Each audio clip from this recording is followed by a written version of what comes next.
noite a todos. Sejam bem-vindos à nossa webconferência do mês de novembro.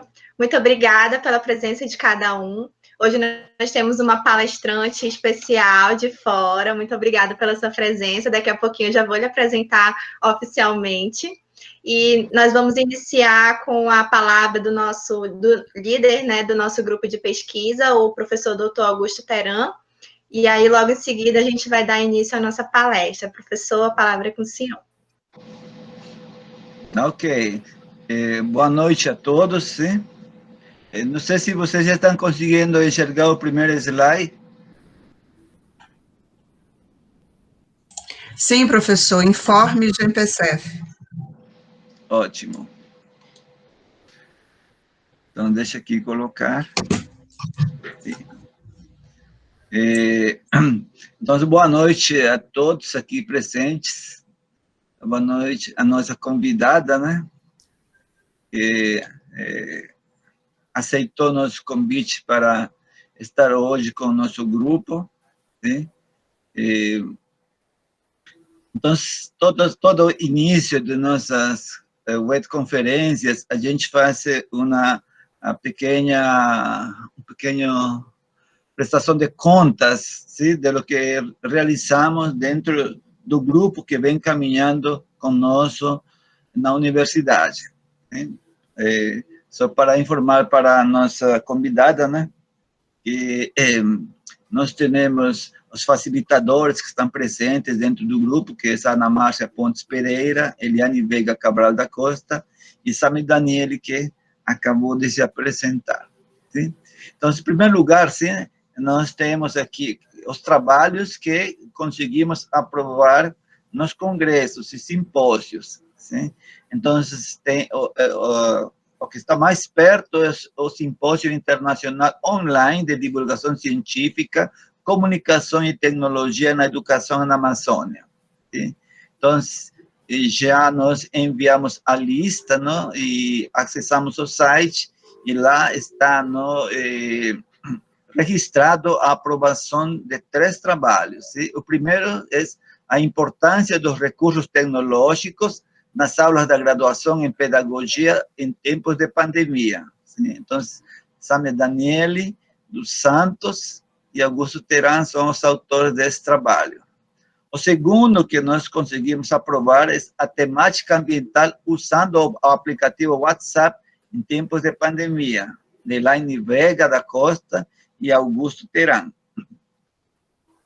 E nós temos aprovado também um relato. Sim? Esse relato, não, que vai acontecer o dia 18/11, às 14h40 até às 15h, vai ser apresentado por Ercilene do Nascimento Silva. E o trabalho a ser apresentado lá como relato é processos de divulgação científica nos grupos de estudo e pesquisa, educação em ciência em espaços não formais, GPNCEF. Tá? Então, nós temos esses 3 trabalhos aprovados recentemente. Sim? Bem, além disso, sim, nesse período, né, foi muito rico na participação em eventos na internet, sim, dos membros do nosso grupo de pesquisa, principalmente, não, em aquele evento que foi patrocinado por Museu Amazônico no mês das crianças, sim, que foi brilhantemente conduzida por Alessandra, também aqui presente. Sim? Então, nós tivemos dois palestrantes que são membros do nosso grupo, a professora Lívia Amanda, não? E o professor Raimundo Brilhante, não? Que trouxeram a temática de alfabetização científica e alfabetização ecológica com e para os curumins e cunhatás. Também, sim, o professor Brilhante, né? Raimundo Brilhante, participou de uma live do Bosque da Ciência, com uma oficina de musicalização e a educação ambiental. Né? Então, estes eventos que a gente está, neste momento, divulgando, nesta prestação de contas mensal, estão lá em nosso site, os links, hein? Porque eles estão lá postados nas respectivas páginas. Então, temos aqui, sim, pela primeira vez, sim, temos a participação de uma criança que participou junto com sua mãe durante esse período que ele estava fazendo seu mestrado, sim, que é a Maria Cláudia, sim, junto com sua mãe, sim, a professora Priscila Eduarda. Então, foi na live também patrocinada pelo Museu Amazônico, Você, as Crianças e Todos Nós, tá? E que foi conduzido também pela professora Alexandre de Oliveira. Tá? Também, sim, o dia 28 de outubro, nós participamos, a convite lá de Diane Souza Miranda, que é orientada da doutora Rissati, lá na Universidade do Estado de Roraima, sim, com a palestra O Ensino de Ciências em Espaços Não Formais. Também esta palestra está lá em nosso canal no YouTube. E também nós temos os aniversariantes do mês, né? Temos nosso primeiro coordenador, sim, que faz aniversário dia 14 deste mês, sim, o professor Saulo César. Seguidamente, sim, faz também aniversário Ricardo Moreira da Costa, dia 16 do 11. E, finalmente, temos mais uma aniversariante, nossa querida professora, sim? Todo mundo conhece ela, né? Sim? Então, essa é a terceira aniversariante do mês. Sim? Aqui estão, como disse, com as três Marias, que eram seus colegas, quando ela estava estudando conosco aqui em nossa universidade. Finalmente, chegamos, né, a essa conferência que a gente está realizando, e desde já, nosso grande agradecimento para a doutora Dénia Falcão de Bittencourt, da Universidade Federal de São Carlos, não? A USP, e por ter aceito nosso convite, não, para palestrar aqui conosco, poder junto aprender através dessa experiência que ela tem com o uso das tecnologias e sua aplicação, não, na área de ensino. Então, com isso eu vou finalizando esta prestação de contas, sim, de lo que vem acontecendo dentro do nosso grupo, e aí eu vou deixar agora, sim, a professora Sâmia Santos como mediadora para fazer a apresentação de nossa convidada. Muito obrigado. Obrigada, professor Teran. Como já foi falado, né, eu sou a professora Sâmia Santos, estarei mediando essa palestra com a professora doutora Dénia. A nossa palestrante da noite, ela é graduada em psicologia, possui mestrado em engenharia de produção, voltado para a área de mídia e conhecimento. Ela fez doutorado em educação, voltado para a área de didáticas, teorias de ensino e práticas escolares. Ela atua em projetos que envolvem inovação da educação, metodologias ativas e tecnologias digitais, modelos híbridos, educação à distância, gestão pedagógica, gestão do conhecimento, gestão de pessoas e formação de professores. E, além disso, ela também é diretora, né, da Inova Práticas Educacionais, e agradecemos a sua presença. Eu tenho certeza que todo o compartilhar do seu conhecimento vai ser muito benéfico para todos nós, principalmente agora nesse período, né? E agora eu passo a palavra para a senhora para a nossa palestra. Muito obrigada. Após a palestra, nós vamos abrir, tá, para um momento de diálogo. Quem tiver perguntas que acontecerem no decorrer da palavra da professora, vocês podem anotar, e aí depois a gente vai abrir, tá, para perguntas no chat ou por áudio também. Obrigada e até daqui a pouco de volta. Ok, boa noite a todos. Inicialmente, agradeço ao Dr. Augusto Teran pelo convite em nome do grupo de pesquisa. Agradeço à professora Sâmia Santos pela mediação. E estou aqui a convite também do colega que foi cursista, o Ailton, né? É um prazer também estar aqui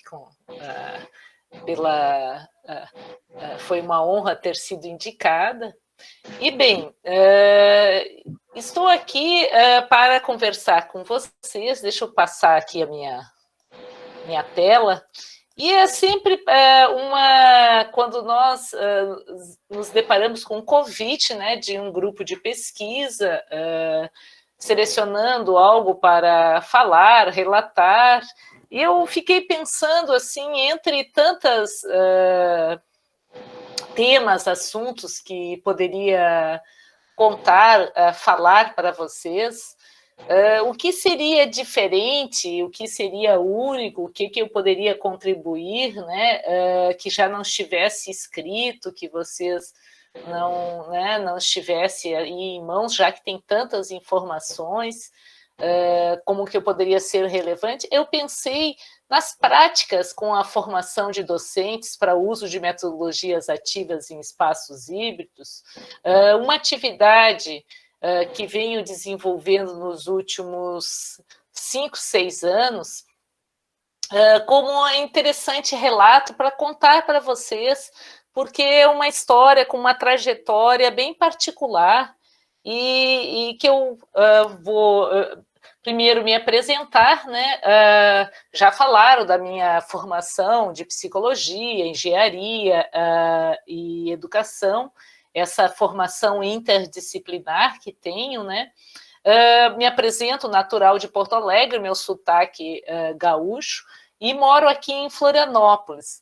E nesse percurso, né, de formação, eu sempre me apresento como uma eterna estudante que resolveu se tornar professora para nunca sair da escola, né? Então eu sigo nesse percurso de curiosidade e constante processo de investigação e buscando sempre a educação e as tecnologias. Esse processo é um inacabamento, né? A gente está em constante busca. Estive nesses períodos, assim, conto para vocês de atuação, eu estou desde 96 na educação, trabalhando com educação e tecnologia. Iniciei na segunda geração da educação à distância, como roteirista de vídeo aula, e logo em seguida passei para a experiência assim, lato sensu no Brasil, que foi uma pós-graduação para professores do Senai via internet em 97. A internet no Brasil comercial chegou em 95, então em 97 eu já estava nessa área da tecnologia e verificando todos os desafios. O primeiro desafio com o uso de tecnologia para gestores do Senai, que ali já possuía uma infovia. Para vocês terem uma ideia, o primeiro desafio foi cultural. Naquele momento, o gestor, eles não utilizavam teclado. Quem usava teclado naquele momento era datilógrafa, era digitador, eram funções específicas, mais na área da secretaria, e que nós tivemos que mudar toda uma atitude do trabalho, né? Que hoje é muito comum você pensar no lugar do trabalho e já pensar num computador que a pessoa vai lidar ali naquele posto de trabalho. Mas naquele momento nem isso existia. Então a gente olhando assim para esses últimos 20 e poucos anos que eu atuo com internet e verificando assim quanto muitas dos comportamentos, atitudes que hoje para nós é muito comum, que antes não era, né? E quanto a gente já evoluiu, já passou nesse período. E, bom, aqui eu conto que eu tive em várias experiências, atuei em várias regiões do Brasil, não tive em Manaus, na Amazonas, né? Mas estive em vários outros locais. E hoje eu trabalho com o professor José Moran, que é uma experiência, é um pesquisador também dessa área de tecnologia, no formação de professores, né? Eu queria, a Sâmia falou para o grupo participar mais quando terminasse a fala, mas eu sei que nós temos aqui um chat, né? vocês podem ficar bem à vontade no chat que nós estamos aqui do lado, para durante a minha fala vocês trocarem, tecerem, se vocês quiserem comunicar, que é muito comum a gente estar participando, vendo e comentando também com os colegas ao lado. Vocês podem dizer o seu nome, a cidade, eu sei que vocês estão daí, né, o grupo de pesquisa que vocês estão atuando, né, a instituição. E se vocês que estão no grupo de pesquisa atuam aí na educação básica ou educação superior. Eu vou contar um pouco para vocês dessa minha história de formação de professores, até chegar nos dias atuais, né, nessa prática, eu dizendo, olha, eu iniciei essa aqui, ó, em 97, foi a primeira especialização no Brasil, Lato Sensu, um projeto da Universidade Federal de Santa Catarina com o Senai, que usamos via internet, e ela foi destinada aos coordenadores das instituições do Senai, e naquele momento envolveu todo o Brasil, né? Toda a rede, nós viajamos por vários locais, Nordeste, Brasília, São Paulo, Rio de Janeiro, né, aqui em Florianópolis, levando, e essa formação de especialização para gestores englobava, além das questões dos fundamentos, nesse curso, além de design instrucional, eu fui professora da disciplina de fundamentos de ensino à distância, e como construir cursos, já nesse período aqui, muitas das coisas que hoje a gente ainda se debruça buscando caminhos, aqui já se falava para se fazer, né, nesse período aqui, e era a formação desses gestores. Aí, em 2000, eu fui convidada para ir para São Paulo, num projeto de uma rede brasileira de educação à distância, eram 10 instituições de todas as regiões do Brasil, e fiz um projeto de preparação de professores, autores e tutores para educação à distância. Isso em 2000 e 2001. E a ideia aqui, com os professores autores, era ajudá-los a desenvolver todo esse projeto do ensino, né, com trilhas, com a didática. Só que naquele momento nós não tínhamos, essa época de 2000, 2001, nós não tínhamos ainda as tecnologias móveis, né? Nós não tínhamos smartphones, e era via computador mesmo, as redes, nós não tínhamos nesse momento de 2000, 2001, nós não tínhamos a comunicação como hoje nós estamos tendo aqui, síncrona com vídeo, a facilidade de gravação, nesse período, mas muitos dos princípios que ainda hoje a gente se debruça, a gente já falava sobre a mediação aqui de tutores em 2000 e 2001. Em seguida, eu tenho o meu livro aqui de 2003 a 2013, eu tive uma experiência muito legal, que foi a Universidade do Sul de Santa Catarina, que nós fizemos a Unisul Virtual, que chegou a ter, num certo momento, a base de 28 mil alunos, totalmente virtualizado via internet, muitas graduações, inclusive direito, especializações, e nesse projeto eu desenvolvi a minha tese de doutorado, que era toda, como eu era naquele momento na Unisul, eu era coordenadora de qualidade e inovação, e junto desenvolvia um projeto de pesquisa de satisfação, mediação com os alunos, aprimoramento dos materiais didáticos, da mediação, dos resultados da educação à distância, né? Eu desenvolvi um modelo que depois a gente migrou para o CPA, lá, que era a Comissão Própria de Avaliação, e relato nesse livro, que é o livro que vocês podem até achar, que é a tese que está no banco da USP, que eu conto todos os princípios, é bem interessante, sobre princípios assim dos recursos, os docentes, os discentes, quais são as características importantes, né, de todos os elementos para uma educação de qualidade, uma educação mediatizada. Naquela época a gente trabalhava com a educação de quinta geração que tinha, né, de educação à distância. E aqui tinha um enfoque ainda muito separado entre educação à distância e educação presencial nas modalidades. Se falava já um pouco nesse fechamento aqui a partir de 2010 das disciplinas à distância, que tinham aquela lei de X, né, 20%, depois passou para 40%, sendo à distância. Nós trabalhamos nesse período com o desenvolvimento de reitores da universidade, pensando justamente o processo de desenvolvimento humano e profissional nas carreiras, né, das instituições.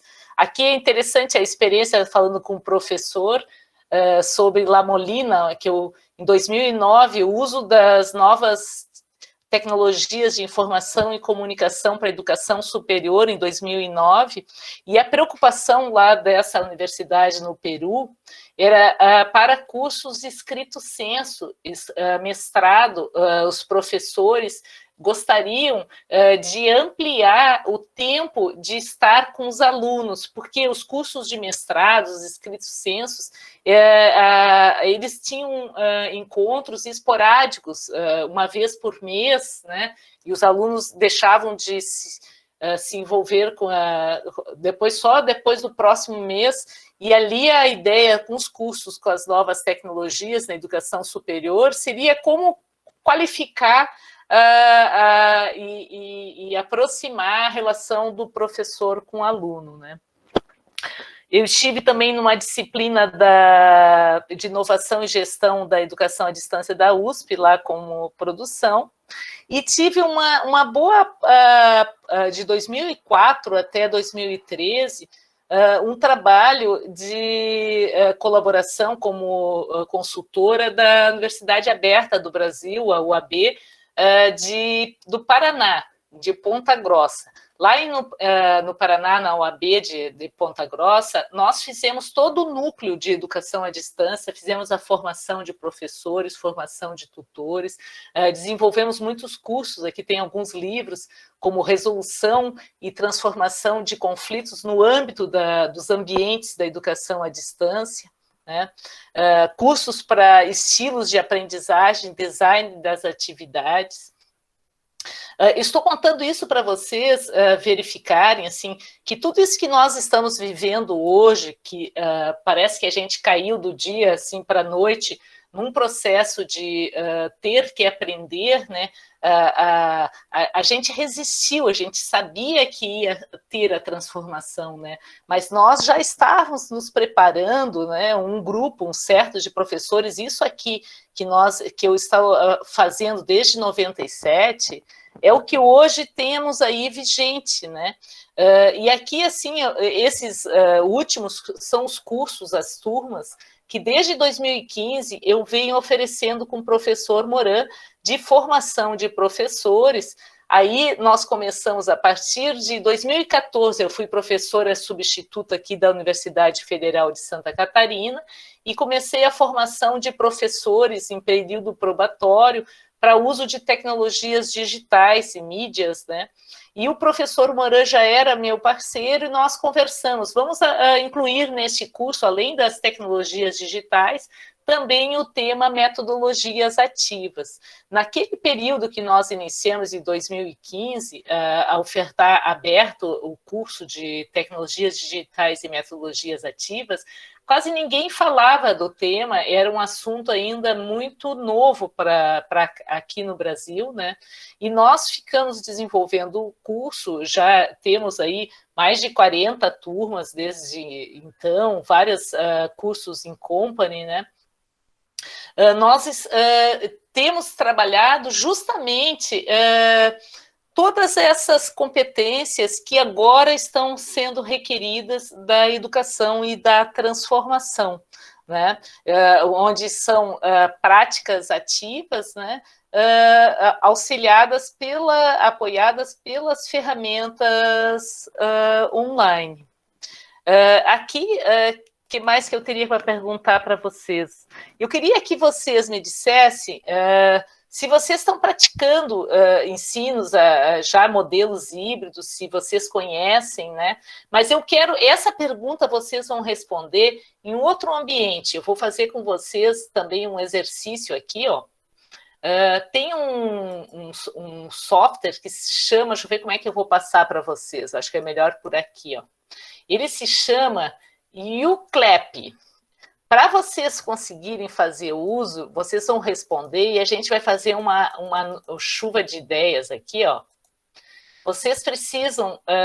vou passar para vocês aqui no nosso material, vamos ver quem é que consegue, ó. Passar no chat do nosso... aqui do Google Meet, e vocês, a pergunta seria essa... quais competências são requeridas para o professor usar metodologias ativas em espaços híbridos? Vocês imaginarem, assim, vocês já utilizaram, já fizeram uso de metodologias ativas em espaços híbridos?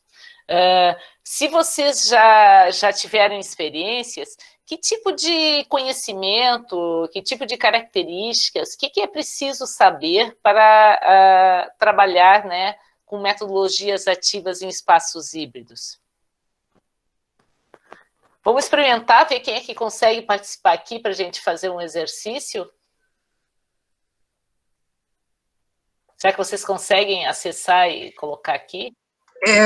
Professora, eu tô acessando, só que a gente tem que fazer o cadastro primeiro. Tem que abrir uma conta. Não precisa, era só colocar isso aqui, ó. Esse endereço. Mas eu cliquei no link que a senhora botou aqui. Mas com a letra, com esse LIS, RCH, que ele não vai... tá. Porque não tá no... Não, é que não tá junto porque ele caiu, não sei por que cai na hora que eu transfiro aí para ti. Tá, eu vou botar agora. A gente... Não tem, é só entrar e esse aqui, agora botar a barra. Agora conseguiu? ficou, botou, ó. Agora eu botei junto, sem cair a barra para baixo. Agora vai. Ó, viu? Vamos lá.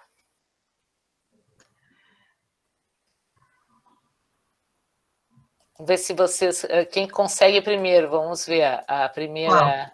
Qual competência? Essa é a sua pergunta, né? Oi, professora. Ah, que legal, ó, viu? Ó, já estão aparecendo aqui o primeiro material. Quais competências são requeridas, né, para usar metodologias ativas em ambientes híbridos? O que precisa ser conhecido, o que precisa ter? Esse aplicativo que eu estou usando, o uClap, é muito parecido, tem um outro que se chama Mentimeter, né? E ele é possível a gente colecionar perguntas, né? Fazer perguntas e colecionar respostas, e ver as respostas sobre diferentes, e é possível também votar nas respostas, e as mais requeridas. Seria uma espécie de WhatsApp, professora? Esse uClap, não, ele é uma ferramenta de um aplicativo para atividade síncrona, e de pergunta. Neste caso, a gente está fazendo aí uma pergunta com respostas, né, em nuvem de palavras. Mas esse uClap, ele tem diversas finalidades. Ele tem modelos que dá para fazer para julgamentos de valores, dá para fazer questões de múltipla escolha, completar perguntas... uma série de recursos, né? Mas esse do uClap é muito legal, a pergunta que eu estou... a pergunta, quais competências, né? No processo de formação de professores, eu contando para vocês, assim, nesses 20 e poucos anos que a gente trabalha, com os professores em tecnologias, né? O uso das tecnologias na educação, a resistência em relação às mudanças, né, e principalmente, eu acho que a parte mais difícil que a gente vivencia é a forma de pensar o mundo, né, o jeito da gente pensar num modelo, daquele velho modelo do professor que sabe tudo e o aluno que sabe pouco, né? Daquele professor que tem as respostas prontas, que tem, né, o conhecimento já pré-concebido, e trabalhar com isso assim, é bem importante para a gente, os professores, para usarem, né, as metodologias ativas e tecnologias digitais, sem dúvida eles precisam ter flexibilidade, adaptação. O grupo tá afiado, ó, legal, né? Ter persistência, adaptação. Enquanto vocês podem seguir respondendo, eu vou passar à frente um pouquinho. Pois então, neste mundo que nós, né, vivenciamos pós-pandemia, que o professor até estava falando, né, deste momento único, este momento ímpar, que desde que iniciou, né, essa pandemia, por ironia, as tecnologias foram o nosso... se por um lado foi a palmatória de mostrar a exclusão, mostrar quanto nós temos dificuldade de ter uma rede adequada, né, a qualidade, os equipamentos, por outro, a tecnologia mostrou caminhos que antes nós não tínhamos navegado. Falam que, inclusive, o salto, né, com esse processo da pandemia, se conseguiu um salto na aprendizagem aí de cerca de 5 anos no desenvolvimento, que é essa hibridização da educação, né? Mas muitos professores se sentiram como se tivessem sido jogados fora da bacia, né? Vamos dizer, jogaram no meio do oceano, assim, né? Tiveram que aprender a nadar, e nós passamos. O que nós temos aí de educação emergencial é bem diferente daquela educação que eu estava falando para vocês, da educação à distância, num processo de formação, que envolve muito planejamento, que tem toda uma série, né? Nós passamos aí um conjunto de experiências, e algumas delas até mostrando o quanto a gente não estava preparado por todas essas necessidades, né? E quanto nós, professores, temos muito aí para desenvolver, né? Então, a gente tem esses cenários que eu também, assim, eu assinalei, separei algumas telas para me lembrar de falar, né?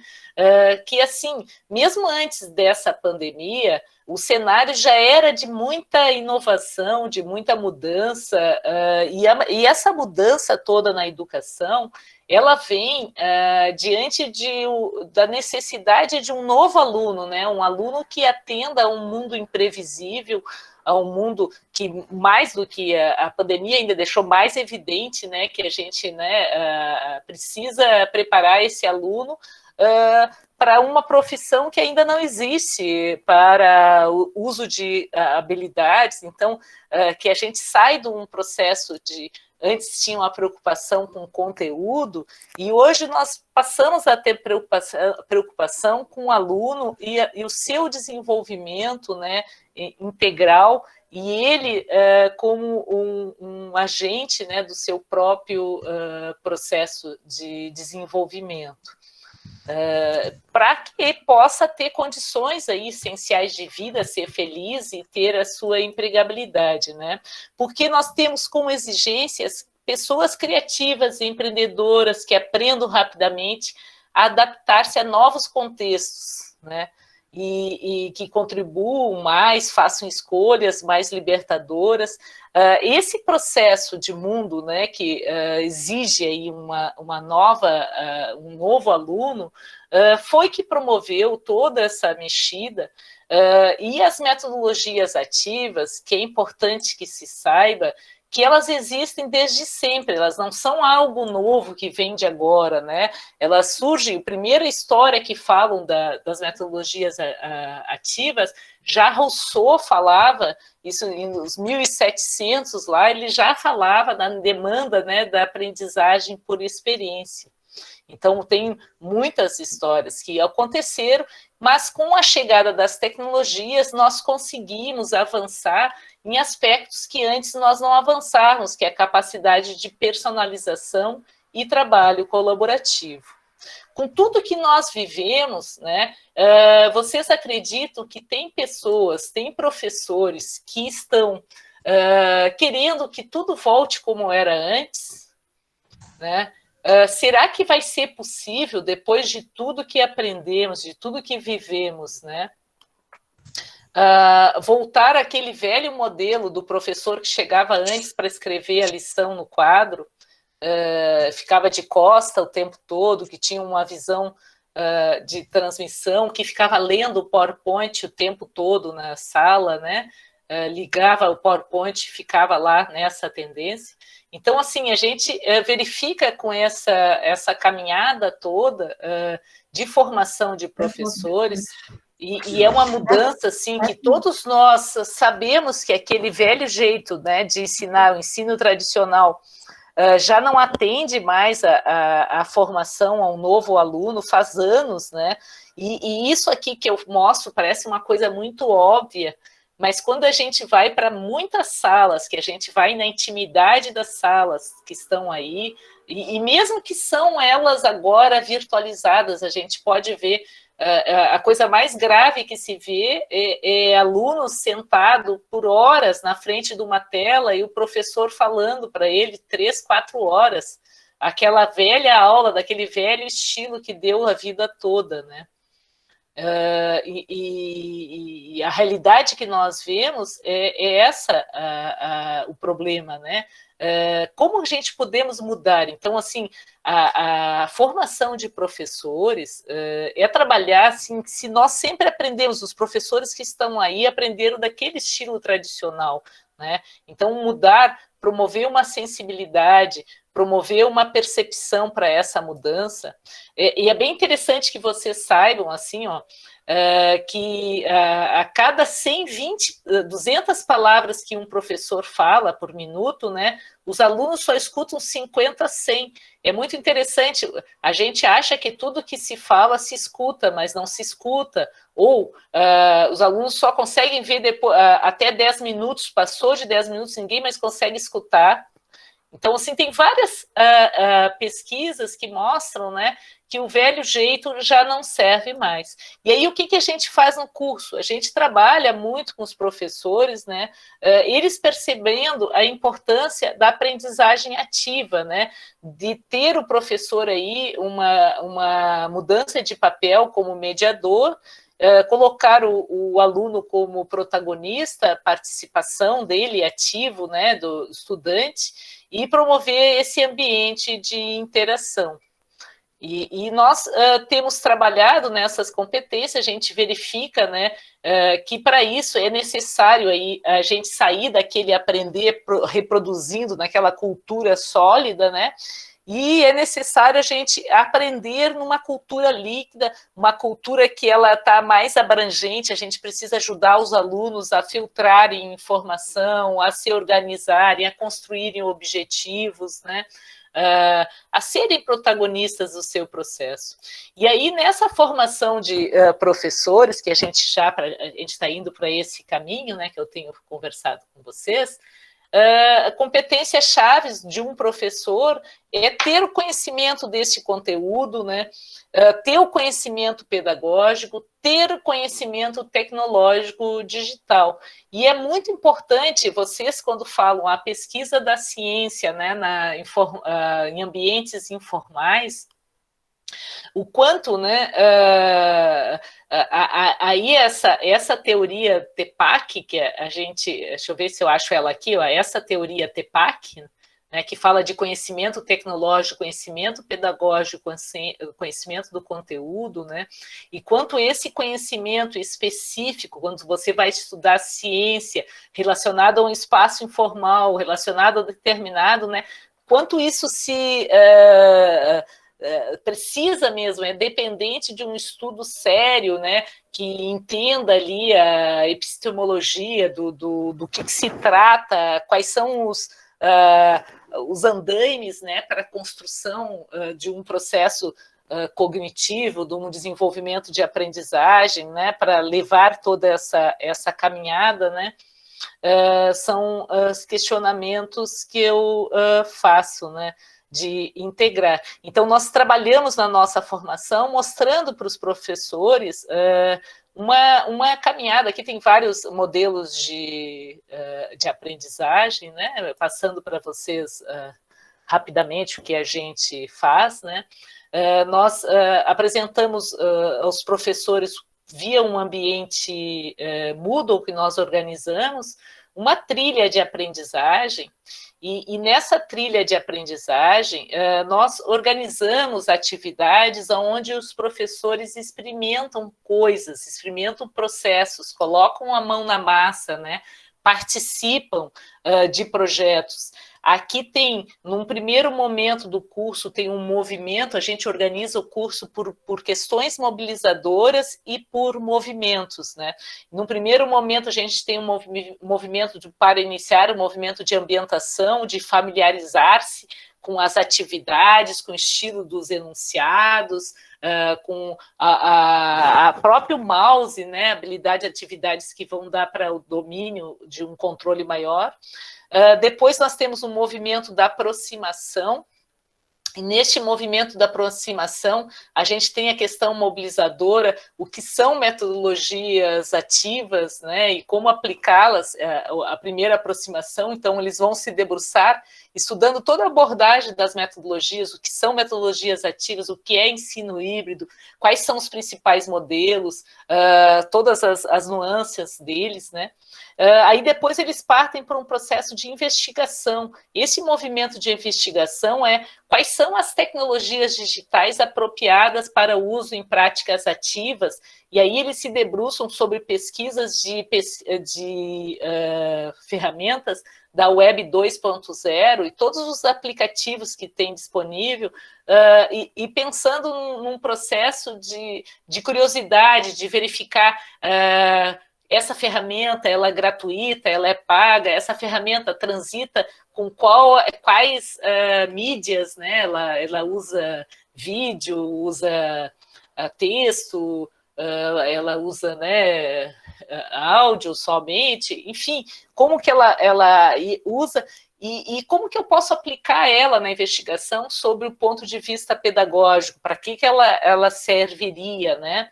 Essas experiências. Ele, quanto laboratório, como é que eu faço para construir uma atividade e colocar meus alunos colaborando, atuando junto, né?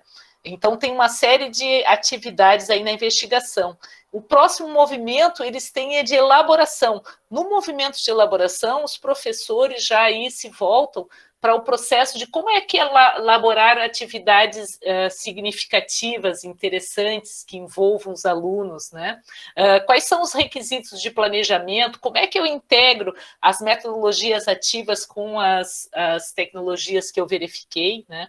E num quarto movimento, a gente trabalha avaliação e síntese, e neste movimento de avaliação e síntese é verificar quais são os instrumentos que existem para uma avaliação transformadora, se as metodologias, né, são transformadoras, trabalham nesse sentido, que avaliação suporta, né? Você tem uma avaliação para aprendizagem, uma avaliação formativa, uma avaliação diagnóstica, uma meta-avaliação, além da avaliação somativa. Então, é um conjunto, a gente trabalha nessa formação, a gente tem outros cursos, né? Mas os nossos cursos, eles estão na formação dos professores, com a ideia, assim, de que você, para aprender a usar a tecnologia, você precisa experimentar, você precisa criar situações de aprendizagem, mexer, entender, você tem que pensar também esse raciocínio da abordagem do aluno, né, enquanto protagonista, como é que a gente constrói bons objetivos de aprendizagem, né?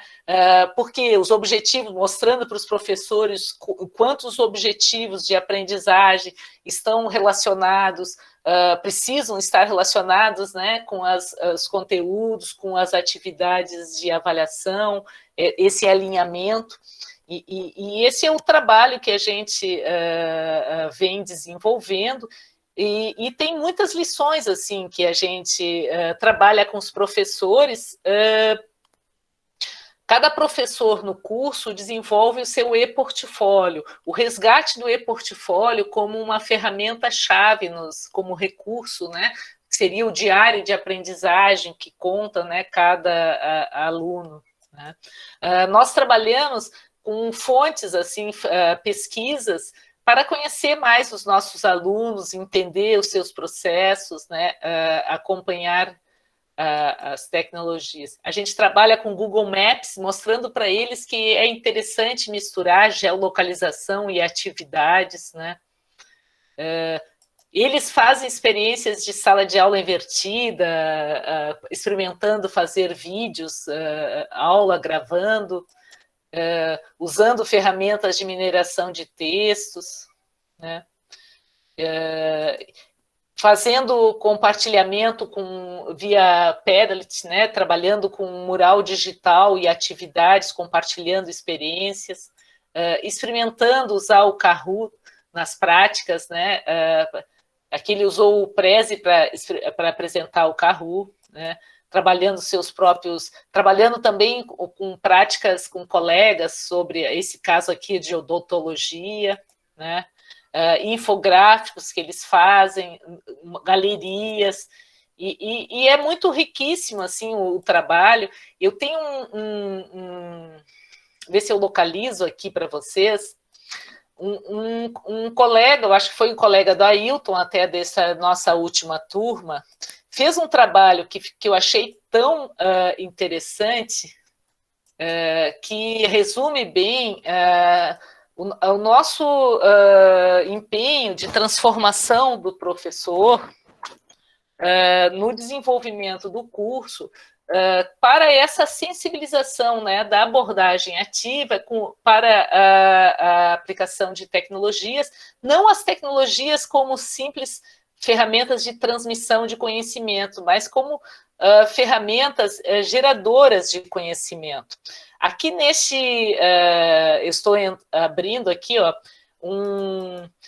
muito interessante esse Geniali, é um aplicativo que permite construir conteúdos interativos, né? E esse professor, o professor Wagner, é um professor de Química do 2º grau, ensino médio. Ele, quando entrou no curso, tinha uma baixa familiaridade com o uso de tecnologia e de abordagem ativa. E eu queria mostrar para vocês, olha que legal o trabalho de projeto inovador que ele construiu, até vou apresentar aqui em tela cheia para vocês, ó, verificando. Ele construiu um trabalho, que é o projeto dele investigando as interações das moléculas, né? A proposta, como ele iria trabalhar essas práticas ativas e tecnologias com os alunos deles que são dessa área de química, né? Então, olha que ele trabalhou, por que se usa gasolina para tirar mancha de graxa, né? Com ponto de partida, esta questão norteadora será trabalhada um projeto com a 2ª série do ensino médio da disciplina de Química, através da metodologia PBL, aprendizagem baseada em problemas, aonde se pretende desenvolver as habilidades de aprendizagem através da busca dos alunos para as possíveis explicações científicas para o fato e sua correlações de suas ideias prévias e os novos conceitos adquiridos, né? Aí ele trabalha apresentando objetivos, estratégias, tecnologias digitais e considerações finais, né? Aí objetivos gerais, ó, elaborar e utilizar modelos macroscópios e microscópios para interpretar as transformações químicas, reconhecer aspectos químicos relevantes de interação individual e coletiva do ser humano, ler e interpretar informações apresentadas em diferentes linguagens, formas, símbolos e esquemas, Objetivos específicos: prever o tipo de interação existente entre moléculas por meio de polaridades delas, relacionar a propriedade das substâncias com os tipos de interação existente entre as partículas formadoras dessa substância. Aí ele trabalha, né, estratégias utilizadas. Ó, primeira etapa, leitura e pesquisa de textos e informações sobre o tema. Segunda etapa, utilização do simulador PHET Colorado. Etapa 3, preparação e organização das soluções encontradas. Etapa 4, apresentação em pares utilizando tecnologias digitais. Tecnologias digitais utilizadas, acesso às tarefas postadas via Google Classroom. Para aulas, reuniões e apresentação dos alunos, Google Meet. Montagem colaborativa da apresentação, Google Docs. Levantamento das ideias prévias dos alunos, Google Forms. Tecnologias utilizadas, ele utilizou montagem de Jamboard, apresentação, Kahoot para avaliações, interação de simulações científicas. Essa apresentação, ele fez, ele não conhecia quase, né? Ele fez depois no final do curso. Ó. No ensino de química, muitos conteúdos são puramente abstratos, imersos dentro de um nível microscópico, o que dificulta a compreensão dos alunos. Desta forma, se faz necessário um ensino mais significativo, aliado de estratégias que promovam o protagonismo do aluno, aliado às tecnologias digitais. E aí ele trabalhou. Eu achei muito legal o formato, né, dele ter gerado a atividade de aproximação do contexto, né, da aula às questões do aluno aqui,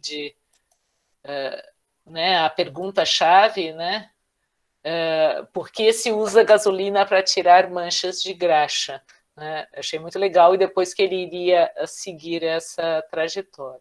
E assim a gente tem, os nossos professores elaboram, né, na sequência, na elaboração, atividades práticas, pensando nas tecnologias, pensando nos processos da abordagem ativa, e trocam. Aqui, por exemplo, é uma galeria de projetos, né? Então, eles podem olhar nos pares, fazer comentários nos seus materiais, né, sobre, colocam os seus projetos, as suas estratégias, e tem sido uma rica experiência. Nós já passaram pelos nossos cursos, acho que mais de 1.500 professores das mais diversas instituições, e que estão aí desempenhando aí neste momento, né, que a gente está aí com tantos desafios, né, estão conseguindo superar a partir dessas questões. Eu queria agora conversar com vocês um pouco, tem muita coisa que a gente pode mostrar, né, mas convido vocês para algumas páginas. Ó, eu tenho curadoria de uso de mídias digitais, aprendizagem colaborativa, Facebook PEN, né, práticas educacionais inovadoras. Tenho o LinkedIn Dênia também, estou sempre na rede. E fico agora disponível para perguntas e para nós interagirmos.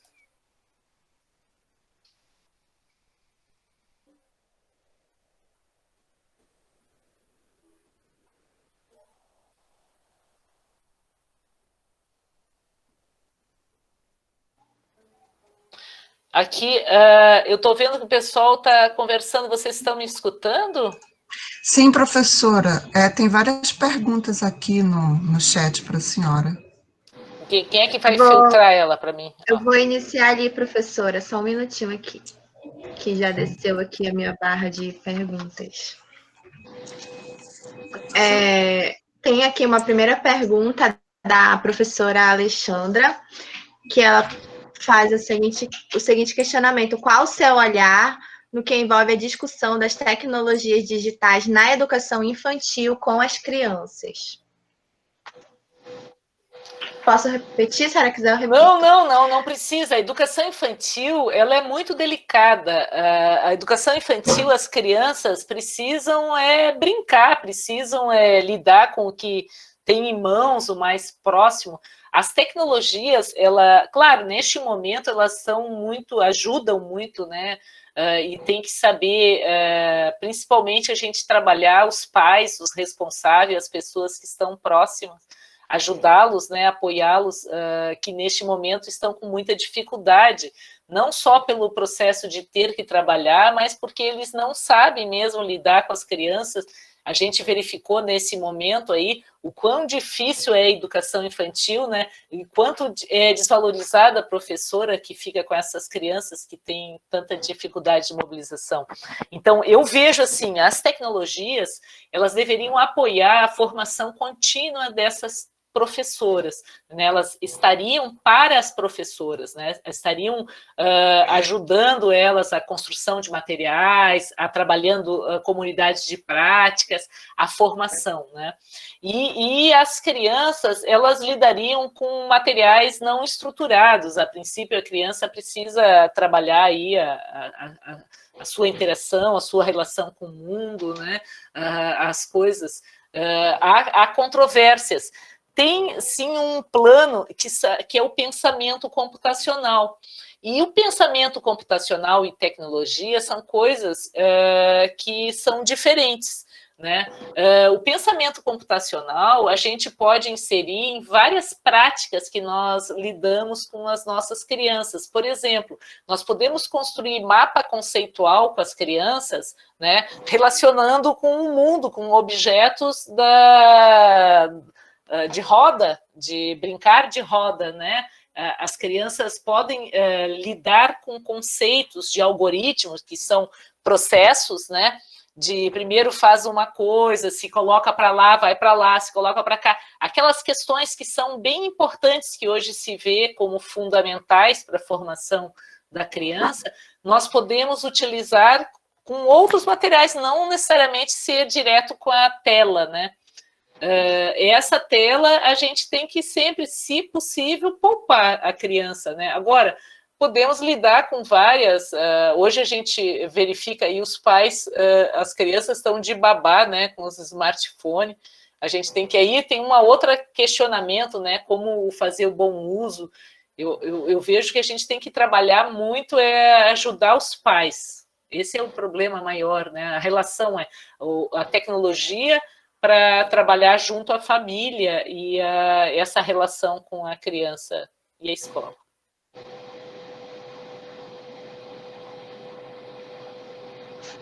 Ok, professora, obrigada. Nós temos aqui uma outra pergunta do professor Edilson Barroso.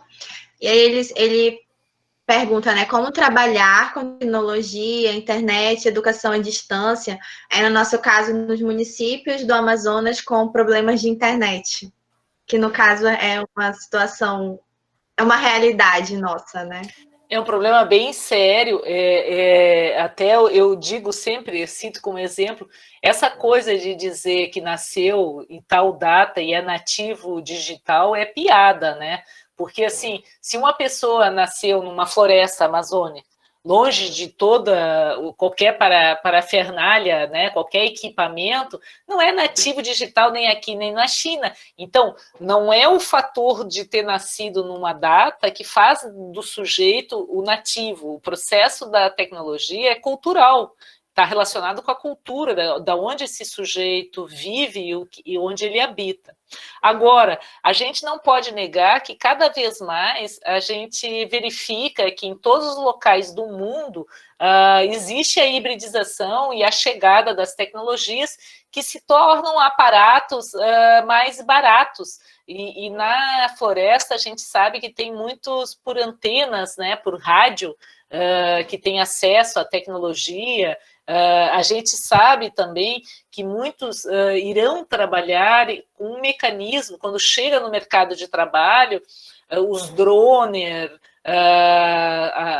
as programações, as máquinas, todas elas vão requerer do sujeito um analista simbólico, vão requerer de um sujeito alguém que saiba lidar com aqueles aparatos. Então, Nós precisamos, não pelo fato da pessoa estar isolada, que ela tenha que se isolar dos seus aspectos aí da sociedade, daquilo que se vive. Agora, temos problemas de exclusão, e esses problemas de exclusão tem que se ver que a exclusão não é problema da tecnologia, a exclusão é problema de governo e políticas, né? E essas questões de políticas, governo, a gente deve batalhar.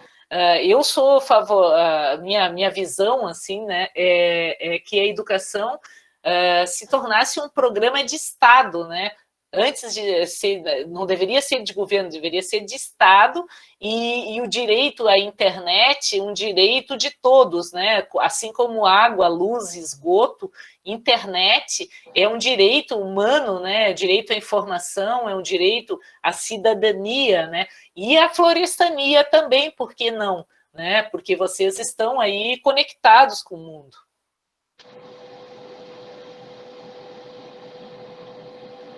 Professora, tem sido um desafio, né, lidarmos com essa situação, tem sido uma necessidade também, e aí, como a senhora falou, é uma luta e tem sido constante, principalmente agora nesse período. Tem aqui também uma outra, como vocês têm realizado a relação pedagógica à distância com os alunos uma vez, tem muitos autores que, como Demerval Saviani, que destacam a importância de uma relação pedagógica presencial.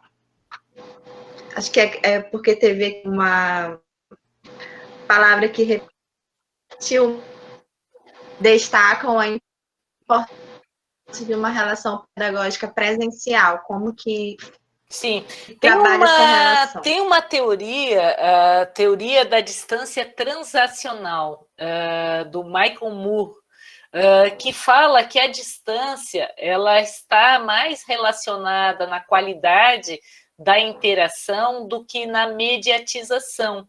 Você pode ser um professor numa sala de aula presencial e ter um abismo entre você e o seu aluno. Quem diz que você consegue ir adiante do que a segunda classe, ter o entendimento que na terceira classe tem um menino que está se sentindo solitário, uma menina que está dormindo, olhando para o lado, né? O que faz da gente estar no lugar, será que é o fato da presencialidade? A atenção está nessa relação? Aí há esse questionamento. A distância transacional já trabalha com a visão das nossas interações positivas, né, através do afeto. Eu me afeto, eu faço curso com os meus alunos de 10 semanas, 7 semanas, alguns cursos, 6, né? Mas nesse jogo dos olhos nos olhos, na interação no dia a dia, nas participações nos ambientes, nas nuances das escritas, nas curvas, né, das escritas, nós vamos nos conhecendo, nos embates e nas enunciações, né? O que nos faz sujeitos e humanos não é o fato da gente estar perto a 30 centímetros de distância, mas sim aquilo que a gente afeta o outro, que a gente produz sentido, que a gente produz significado, né?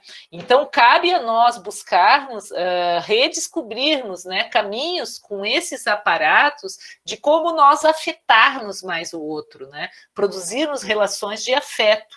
A relação de afeto, ela não está posta pela tecnologia, ela é, assim, na interação e que são as características, né, de como você estabelece uma comunicação positiva, a empatia, o processo de identificação, de entendimento, a interação, o contrato, né, o comprometimento, ela está em outras questões, né?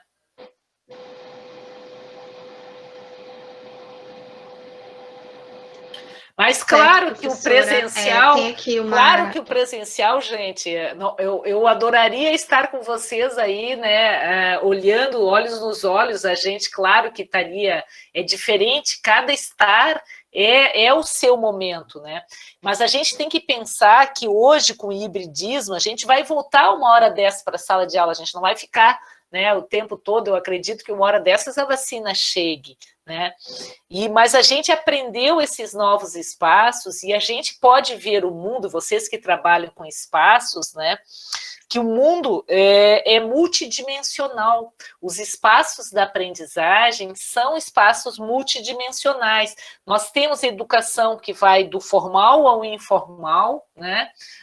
Do síncrono, assíncrono ao polissíncrono. Nós trabalhamos com diferentes esferas nos espaços, né, que nós ganhamos mais, nós temos espaços de aprender na sala, espaços na biblioteca, espaços no laboratório, espaços no corredor, né? O espaço entre estudantes em comunidades que a gente se identifica, conjuntas, né? Espaço de games, de jogos, espaços de simulação, espaços de realidades aumentadas. A gente tem espaços, né? E, claro, cabe nós a entender esses espaços, entender da linguagem, os diálogos que são possíveis para explorar, né, a potencialização dos espaços de vida multidimensionais, né, é a grande transformação da educação. Mas, para isso, o professor precisa primeiro conhecer, depois conectar as coisas com elas e depois entrar numa esfera de criação, de dominar, né, e produzir novos sentidos, novos significados, né, de utilização dessas ferramentas como os espaços de vida, de potencialização de vida. Ok, professora, muito obrigada pelo seu esclarecimento. Temos aqui também uma outra questão da professora Lívia Amanda. Ela colocou assim: fiquei pensando qual será a maior herança que o período de pandemia deixará para o ensino, e se esse novo modelo de ensinar ficará como um recurso a mais ao processo de ensino, ou se tudo será deixado de lado após a pandemia. Também a senhora até iniciou já esse questionamento na sua frase. Isso. Na sua palavra. Tem um professor português que eu vi outro dia, o Antônio, não lembro qual é o sobrenome dele, ele disse assim: o pior que pode acontecer com a gente, o pior cenário é que a gente termine a pandemia e volte tudo a ser como era antes. Vocês já pensaram negar tudo que vivemos, todas essas potencialidades que aprendemos, tudo que... Será que a gente consegue ser o que era antes? Uma vez que a gente vai ver aquela, né, a mente é como paraquedas, né, uma vez aberta, tem que se manter aberta, né? Eu não acredito que... eu acredito num mundo que vai ser híbrido, assim como é já a nossa casa. Cada vez mais a gente busca estar com tecnologias que conversam com a gente, que tenha, né, alguma tecnologia ali na televisão que dá um ok, alguma resposta, é um banco que a gente não vai mais em fila. Quando nós vamos, a gente, se tu olhar para o lado, né, você vai ver que o teu dia a dia é híbrido, né? Então, a tendência deste nosso futuro vai ser a hibridização. A gente fala em profissões como medicina, que mais um tempo os médicos não tocarão mais nos pacientes para fazer cirurgia. A gente fala em eles utilizarem robôs que são precisos, não tremem, sabem, né, fazer toda essa cirurgia. A gente fala em juízes que serão, em alguns casos, substituídos por robôs, né? Nós trabalhamos com a intensa revolução que está aí, a 4.0, né? De automação em várias funções da sociedade, e para o nosso país, que é um país, né, nem sei como é que a gente classifica o nosso país, né, hoje, mas que está aí num processo de remando para o desenvolvimento, ele é um país que vai sofrer muitas mudanças. As formações, muitas profissões deixarão de existir, né?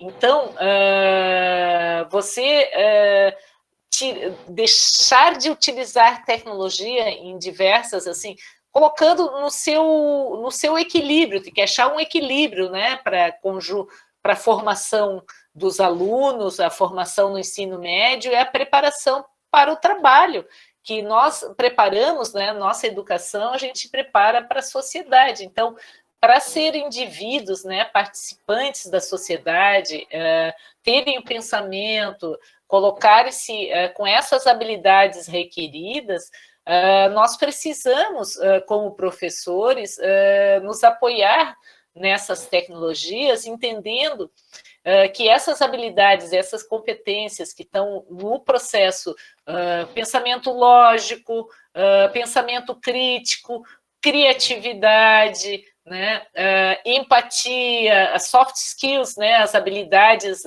que nós de atitudinais, empreendedorismo, autonomia, tem um conjunto de competências que nós necessitamos aí para este novo mundo.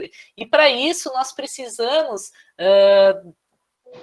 desenvolver programas educacionais, né, que produzam resultados mais eficazes, que a gente liberte os alunos de ficar só naquela taxonomia de lembrar e compreender. Nós precisamos levar os nossos alunos para um processo, né, de saber analisar, saber aplicar, analisar, avaliar e criar. Esse desenvolvimento, né, de uma aprendizagem mais profunda, uma aprendizagem avançada, crítica, nós precisamos da transformação. E essa transformação não é negar o tradicional, é incluir o tradicional e mais o conjunto todo dessa abordagem das práticas ativas, que são aprendizagem para projetos, aprendizagem para empreender, aprendizagem para fazer, né, para desenhar, para prospectar. Este é o encaminhamento das aprendizagens ativas. Certo. E até assim, né, eu sou professora da rede municipal, né, daqui de Manaus, e nós temos uma realidade muito mista, né, no caso das nossas escolas públicas, a gente tem, como já foi falado, né, muitas dificuldades em relação a acesso à internet, né, por parte dos alunos, mas é importante, e não tem mais como a gente deixar de utilizar algumas ferramentas, aquilo que a gente tem precisado para manter essa interação com as famílias, com as crianças, né? No caso, eu trabalho com educação infantil, e quando retornar, né? Não tem como a gente deixar tudo que a gente já agregou, né, esse ensino. Inclusive, tem algumas professoras que estão aqui presentes, e quanto nós temos aprendido e avançado em relação ao uso, né, dessas ferramentas, ao uso das tecnologias, para estar tendo essa interação com os nossos alunos, né? Então, realmente, é algo que já tem esse avanço, e a gente pretende, né, continuar integrando isso, sim, ao nosso ensino. E, finalizando aqui, temos uma pergunta do Alexandre. Ele relata que sou graduando de matemática da Universidade Estadual do Amazonas. Por conta da pandemia, nosso curso precisou se adaptar para o ensino virtual. Uma das maiores dificuldades foi a questão da interação entre alunos e professores. Para a sala de aula, pela sala de aula, era muito mais fácil expor nossas ideias e até mesmo nossos cálculos. Qual sua visão para o melhor aproveitamento das tecnologias por parte dos alunos e professores em um modo no qual a interação se torne tão boa quanto a da sala de aula? Tem que fazer planejamento, né? Um bom planejamento. Provavelmente a experiência do Alexandre não dá para comparar agora esse momento que a gente viveu pós-pandemia, que foi emergencial, onde muitos professores não estavam preparados para lidar, sair, né, da modalidade presencial direto para para a tecnologia. E ali a gente teria que trabalhar no curso que a gente ensina aos professores, eles combinarem entre atividades síncronas, assíncronas, entre trabalhos individuais, individual e trabalho grupal, né? Entre trabalho com o professor gerindo, outros vendo. Então, a abordagem ativa não quer dizer que tu vai assumir uma abordagem. Outro dia o professor Morando contou uma história que eu morri de rir, que numa determinada instituição tinha um professor que ele era moderno, mas ele usava um determinado aplicativo sempre, que ele ficou apelidado de Dr. Kahoot. Lá vem o Dr. Kahoot, porque tudo ele usava o Kahoot. Ele é boa, mas mesmo a metodologia ativa, se você usa só uma, ela também é cansativa. Então, as estratégias, né, uma boa aula é onde você combina e você coloca o aluno no seu processo de aprendizagem, ter claro os seus objetivos, ter esse acompanhamento, né, a tendência no futuro que você consiga ter o teu...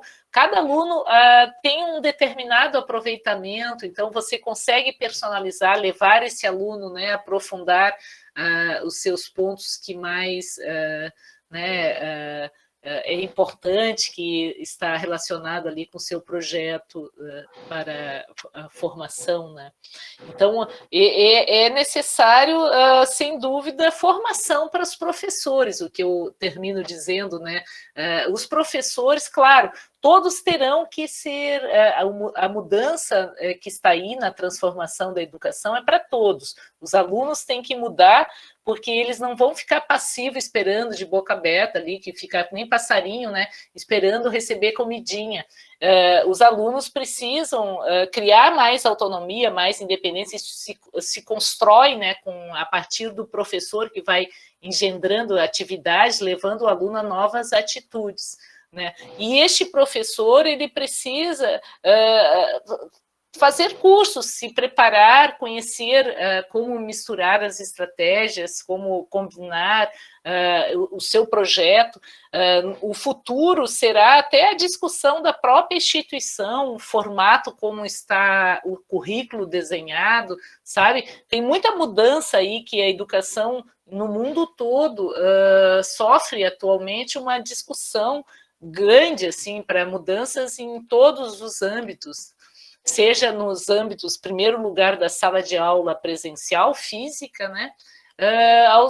Todos os espaços estão em discussão. O que nós precisamos, que a gente sabe, é que não pode mais a gente viver com aquele jeito, assim, de ter aqueles alunos que fazem, que aprendem, e professores que fazem, que ensinam.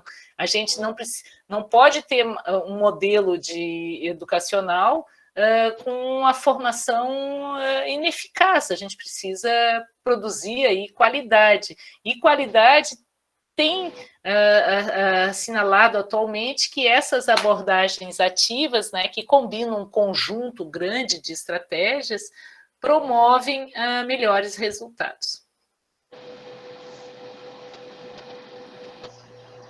Professora, muito obrigada. Realmente foi esclarecimentos, compartilhar de saberes incrível hoje. Muito obrigada pela sua disponibilidade de estar aqui conosco hoje. E agora eu passo a palavra para o nosso professor Dr. Augusto Faxin Teran para finalizar a nossa atividade aqui agora.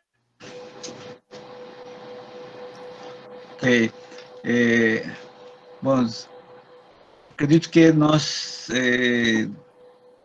assistimos, não, a um tema esclarecedor para todos nós, principalmente para os que estamos trabalhando com pesquisa e também aqueles que estão fazendo o ensino lá nas escolas, né? Sou profundamente grato à professora, não? Por os conhecimentos que ela participou junto conosco. Sim? Esperamos tê-la em outra oportunidade e também a possibilidade, quando passe a pandemia, a gente ter aqui você presencialmente, não, para a gente trocar ideias de todo este processo que espero que mais na frente a gente consiga se solucionar, né? Sim?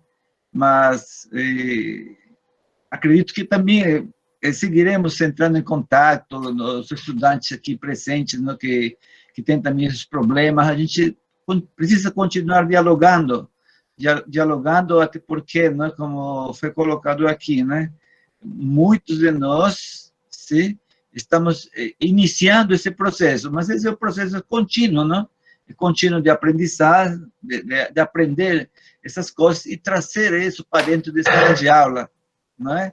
E realmente, não, utilizá-la para que nossos alunos possam ser modificados, possam aprender, possam ter outras oportunidades, não, com esse leque de ferramentas que a gente tem através da tecnologia. Sim? Bem, então, novamente agradecendo assim, a todos os presentes, a todos aqueles que colocaram suas questões, sim? A gente vai dando um muito obrigado para todos e boa noite. Boa noite, obrigada. Obrigada a todos os presentes. Boa noite, Até a próxima oportunidade. Obrigada. Tchau.